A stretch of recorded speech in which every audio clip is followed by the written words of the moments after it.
Demokrat itu sudah diwacanakan kalau tidak aja yang jadi wakilnya Anies akan menarik dukungan. Maka Pak Mahfud, kelihatannya Pak Mahfud tahu itu. Pak Mahfud memahami itu dan mungkin juga Pak Mahfud menjaga perasaan AHY dan orang Demokrat. Caimin gitu kan. Awalnya tidak ada yang menduga sama sekali. Tidak ada yang memprediksi bahwa Caimin akan berpasangan dengan Anies. Ini hanya opini arus bawah, opini dari masyarakat kebanyakan. Opini hanyalah sudut pandang. Assalamualaikum warahmatullahi wabarakatuh. Salam sejahtera untuk kita semua. Pemirsa, bagaimana? Sehat-sehat saja ya? Semoga semua dalam kondisi baik-baik saja, sehat-sehat saja, dan hidup penuh keberkahan. Oke, hari ini saya masih akan bicara tentang pasangan capres dan cawapres yang cukup menghebohkan, cukup mengejutkan banyak orang, yaitu pasangan Anies Baswedan dan Mohaimin Iskandar yang akhirnya disebut pasangan Amin. Mengapa pasangan ini masih menarik untuk dibicarakan? Karena ini sejarahnya panjang, banyak dinamika, banyak lika-liku, tapi ujung-ujungnya terjadi sesuatu yang di luar dugaan banyak orang. Ya. Awalnya kan gini, seperti semua kita ketahui lah. Jadi awalnya ini kan berawal dari hasil survei yang selalu menunjukkan bahwa Anies itu menjadi salah satu calon potensial calon presiden 2024. Karena itu terus dipinang atau terjadi kesepakatan dengan Nasdem bahwa Nasdem ingin mencalonkan Anies. Untuk mencalonkan Anies, Nasdem mencari teman koalisi, ketemulah yang namanya PKS dan Demokrat. Tiga partai ini membangun koalisi, koalisinya namanya Koalisi Perubahan. Visi misi yang dirumuskan atau visi misi yang dibangun adalah visi misi perubahan untuk merubah, untuk mengkritisi kebijakan-kebijakan yang sudah dilakukan pemerintah Jokowi, kan gitu. Sehingga ketika berpidato, ketika di event-event tertentu itu Anies selalu mengkritisi, melihat sisi-sisi kelemahan dari kebijakan pemerintahan Jokowi. Dan disitulah dia menawarkan sesuatu yang lebih baik, sesuatu yang dianggap lebih tepat gitu. Maka ini terus digelorakan bahwa koalisi ini adalah koalisi yang menawarkan tawaran baru yang berbeda dengan pemerintah Jokowi. Nah, dalam perjalanannya itu calon Presiden Anies ini berjalan masih sendirian, belum punya pasangan, belum punya calon wakil presiden. Maka terus diupayakan, terus didiskusikan siapa sih kira-kira tokoh yang dianggap akan memberikan kekuatan lebih kepada Anies agar dalam pertarungan Pilpres itu nanti menang. Dan pada waktu itu kelihatannya banyak sekali yang memberikan pendapat dan kelihatannya disepakati bahwa untuk menang Anies harus berpasangan dengan tokoh yang berlatar belakang NU. Karena dianggap Anies lemah dukungannya di Jawa Tengah dan Jawa Timur. Nah, Jawa Tengah, Jawa Timur itu adalah lumbung suara NU. Maka dirumuskanlah atau diputuskanlah bahwa alangkah baiknya yang mendampingi Anies dalam Pilpres 2024 adalah tokoh dari NU. Maka dari itu dicarilah tokoh-tokoh yang merepresentasikan NU. Padahal ketika proses mencari tokoh NU berjalan, Demokrat ini juga menginginkan bahwa yang jadi wakil Anies harusnya itu AHY kan gitu, yang dianggap cocok untuk mendampingi Anies. Tapi tadi lagi-lagi beberapa orang masih menganggap bahwa Anies kalau ingin menang itu harus didamping oleh tokoh NU, terutama Nasdem sebagai partai utama yang mengusung Anies. Nah, ini yang menurut saya menarik. Ini perjalanan ini yang menurut saya menarik dan ingin saya bahas. Seperti sudah kita ketahui bersama bahwa tokoh-tokoh NU yang pada waktu itu sudah didekati Anies itu pertama Bu Khofifah Indah Parawansa, Gubernur Jawa Timur. Bahkan kalau nggak salah sudah ada pertemuan, sudah ada pembicaraan, dan ada tawaran bagaimana kalau Bu Khofifah berpasangan dengan Anies. Pada waktu itu informasi yang beredar, Bu Khofifah tidak langsung mengatakan ya, tapi butuh istikharah. Istikharah itu adalah sholat untuk meminta petunjuk kepada Allah Subhanahu Wa Taala, dan juga akan diskusi dengan beberapa kiai. Dari hasil istikharah, diskusi dengan kiai, Bu Khofifah akhirnya menyatakan tidak bersedia. Bu Khofifah mengatakan bahwa hasil istikharahnya lebih menunjukkan lebih baik beliau meneruskan tugasnya sebagai gubernur. Bu Khofifah ini memang ya potensial kalau digandeng Anies kan, karena apa? Beliau adalah ketua Muslimat NU, ketua pengurus pusat ya, pengurus pusat Muslimat yang tentu masanya cukup besar gitu. Dan Bu Khofifah itu dulu sejarahnya itu kan luar biasa, spektakuler.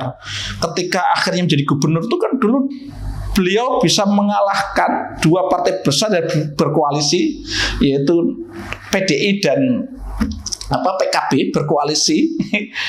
Kalau nggak salah pada waktu calonnya itu kan Gus Ipul gitu kan, itu bisa dikalahkan Khofifah yang pada waktu didukung oleh partai-partai yang relatif lebih kecil. Berarti kan kekuatan personal Khofifah itu luar biasa. Maka wajar kalau akhirnya timnya Anies menganggap Bu Khofifah ini pas untuk dipasangkan dengan Anies, dan itu potensial.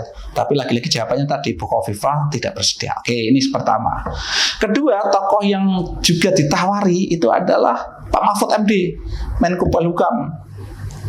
Pak Mahfud MD ini memang tidak menjabat struktural di NU, tapi kita tahu Pak Mahfud ini dari Madura, kulturnya jelas sangat NU, dari pesantren, dulu dekat sama Gus Dur gitu. Pak Mahfud juga melejitnya namanya di tingkat nasional itu juga Gus Dur kan yang membawa ke Jakarta.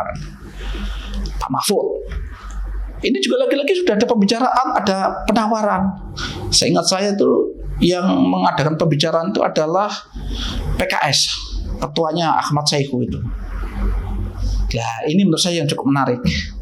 Ketika Pak Mahfud ditawari untuk jadi wakil Anies, gitu ya, wakil presiden yang mendampingi Anies, Pak Mahfud lagi-lagi tidak bersedia, sama dengan Bu Khofifah. Cuma alasannya ini beda. Pak Mahfud mengatakan bahwa kalau saya bersedia, sementara Pak Mahfud tahu bahwa di koalisi ini, yaitu tiga partai tadi, Nasdem, Demokrat, dan PKS, di antaranya itu ada yang ingin, yaitu AHY. Kalau saya bersedia nanti koalisi ini bubar.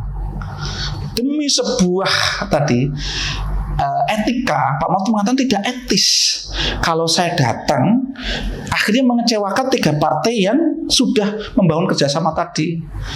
Lagi-lagi di sini Pak Mahfud akhirnya menolak, tapi dengan alasan khawatir nanti koalisi ini bubar. Maka Pak Mahfud lebih memberikan pesan pada waktu itu, lebih baik kekompakannya dijaga, lebih baik tiketnya Anies terus dipelihara. Maksudnya tiket untuk maju sebagai calon presiden, yaitu tadi menjaga kekompakan tiga partai ini.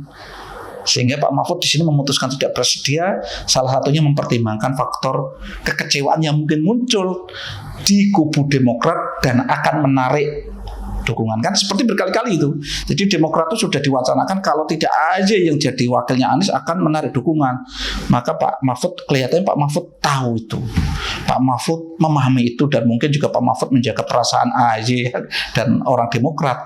Pak Mahfud merasa tidak pantas, tidak pas kalau beliau menerima tawaran Anies. Dan akhirnya Pak Mahfud tidak terima, dan Pak Mahfud sempat mengatakan, nanti kalau saya masuk terus Demokrat mengundurkan diri, kan Anies tidak jadi maju. Khawatir nanti terjadi narasi, ada wacana bahwa seakan-akan memang Pak Mahfud itu bersedia menjadi calonnya Anies untuk menjegal Anies kan gitu. Pak Mahfud artinya kepekaannya membaca sampai ke sana dan akhirnya memutuskan menolak. Oke, Pak Mahfud. Kemudian yang ditawari lagi Meskipun kalau yang ini penawarannya itu bukan dari bukan dari Anies sendiri. Ini kelihatannya penawarannya itu lebih pada waktu itu dari Nasdem. Ini lagi-lagi kelihatannya itu motifnya itu ya tadi masih mencari kader NU, dan memang seperti isu yang banyak beredar itu Nasdem itu ada kesan tidak terlalu nyaman kalau wakilnya Anies itu AHY.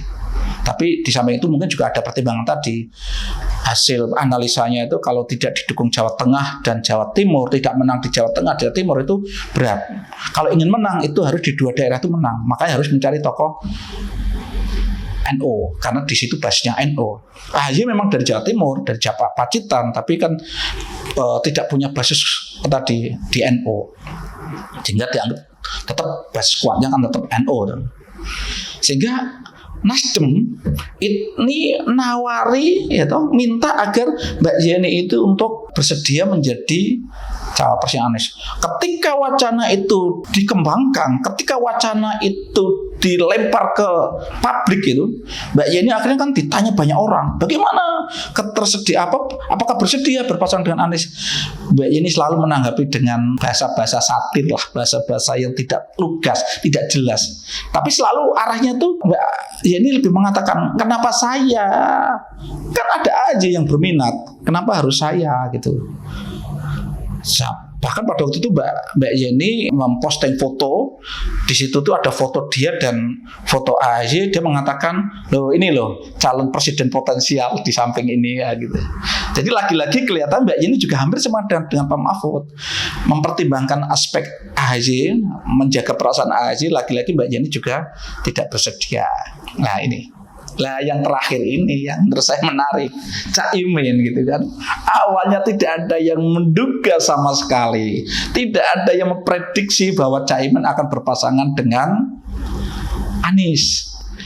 Prosesnya sangat cepat, hanya gara-gara belakangan Prabowo yang sudah berkoalisi cukup lama, yang sudah membuat rebukan cukup lama dengan PKB, itu ternyata ada indikasi meninggalkan Caimin. PKB yang selalu menginginkan agar Caimin itu menjadi cawapresnya Prabowo itu nggak segera diputuskan, nggak segera dideklarasikan. Dan yang menjadi pemicunya itu ketika ada harlah PAN ke-25, ini Prabowo spontan tanpa minta izin Caimin dulu itu mengumumkan bahwa koalisinya dirubah namanya menjadi Koalisi Indonesia Maju. Padahal sebelumnya ketika berkoalisi dengan PKB itu kan Koalisi Kebangkitan Indonesia Raya, itu kan. Nah, Caimin langsung merespon cepat pada waktu itu. Nah, kalau sudah ganti kan berarti KKIP berarti bubar kan gitu. Kalau gitu saya akan mendiskusikan dengan para kiai dan dengan tokoh-tokoh PKB kan gitu. Artinya Caimin langsung menyimpulkan bahwa itu adalah bentuk dia sudah dibuang. Lah ini ternyata hanya hitungan hari Caimin setelah ada indikasi tadi Prabowo membubarkan koalisi yang sebelumnya dibangun dengan PKB, menghidupkan koalisi baru yang bersama Golkar dan PAN, itu ternyata Caimin langsung membuat pertemuan, melakukan deal-deal dengan Surya Paloh, Dedengkot atau tokoh sentralnya Nasdem. Entah pembicaraan kita nggak tahu, tapi intinya yang kita tahu adalah dari pertemuan yang sangat singkat ini, Caimin tanpa babi bu, tanpa memberikan pertimbangan yang banyak, tanpa pikir panjang, ternyata langsung menerima untuk dipasangkan dengan Anies. Sehingga koalisi ini langsung terbentuk dalam waktu hitungan hari, langsung dideklarasikan di Surabaya pada tanggal 2 September. Nah ini yang saya ingin sampaikan adalah perbedaan sikap ya. Ternyata ketika Mbak Yeni itu kelihatannya juga mempertimbangkan aspek perasaan, tidak mau menyakiti gitu kan, karena kelihatannya ada orang yang sangat ingin masuk tahu-tahu terus kesempatan itu langsung direbut gitu kan. Mahfud juga begitu, kelihatannya menjaga perasaan gitu. menjaga etika gitu kan, tidak mau bahwa di antara anggota koalisi itu ada yang ingin kok tahu tuh ada orang baru, dan kedatangan orang baru itu membuat suasana berubah kan, suasana lebih kacau kan gitu. Nah, Caimin kelihatannya nggak mikir itu gitu loh. Caimin kelihatannya tidak terlalu berpikir panjang. Dia kayaknya hanya satu fokusnya. Seperti kita ketahui kan, bahwa dia itu sudah lama sekali membranding dirinya untuk menjadi calon presiden atau calon wakil presiden. Kayaknya pikirannya pada cuma satu, fokus. Ini kesempatan. Daripada tidak jadi-jadi, gara-gara dengan Prabowo tidak ada kepastian, bahkan kecenderungannya sekarang akan ditinggal, gitu. Kesempatan langsung dipegang dalam waktu tidak lama, dalam waktu yang sangat singkat dideklarasikan, jadilah pasangan Amin seperti yang kita saksikan saat ini. Jadi ini saya hanya memaparkan perbedaan respon, perbedaan sikap ketika 4 tokoh NU tadi ditawari untuk berpasangan dengan Anies. Nah, Muhaimin kelihatan tadi ya cepat, dan akhirnya sekarang jadi berpasangan dengan Anies, meskipun resikonya dia dibully banyak orang, resikonya di komentar-komentar banyak sekali yang negatif, dia dianggap mengkhianati, dia dianggap menyakiti. Jadi pasangan Amin ini dianggap pasangan yang berdiri, yang terbentuk di atas penderitaan banyak orang kan gitu. Ya seperti itu resiko. Mungkin nggak tahu itu sudah diperhitungkan oleh Caimin apa tidak, tapi sekarang yang terjadi seperti itu. Satu sisi memang akhirnya Caimin itu terwujud keinginannya untuk jadi calon wakil presiden.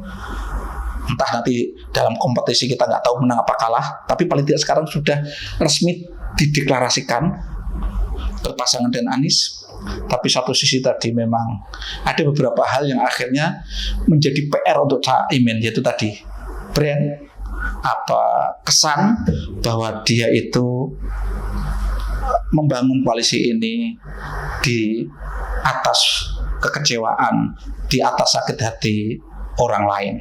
Dan apalagi juga ada netizen yang langsung mengatakan bahwa Anies pun dulu juga pernah menyakiti, mengkhianati Prabowo, kan gitu, ada yang mengatakan gitu. Caimin sebelumnya juga pernah menyakiti Gus Dur. Jadi Caimin akhirnya sekarang mendapat serangan itu. Ya semoga semuanya ini bisa dijelaskan dengan baik. Karena memang kalau saya hanya kalau menurut saya itu saya fair saja bahwa dalam politik itu memang kadang ada karakter-karakter politisi yang cara berpikirnya memang ya simpel tadi, pragmatis, oportunis. Ada kesempatan cepat dipegang, tidak terlalu mempertimbangkan aspek-aspek yang lain, mungkin perasaan, apakah ini melukai orang, apakah ini etis apa tidak etis, mungkin kadang memang ada fakta politik seperti itu. Saya tidak akan nilai itu baik apa buruk, tapi intinya saya hanya menggambarkan rentetan bagaimana akhirnya pasangan Amin ini terbentuk dengan rentetan cerita yang cukup panjang. Oke, cukup menarik menurut saya. Penilaian berikutnya terserah Anda. Assalamualaikum warahmatullahi wabarakatuh.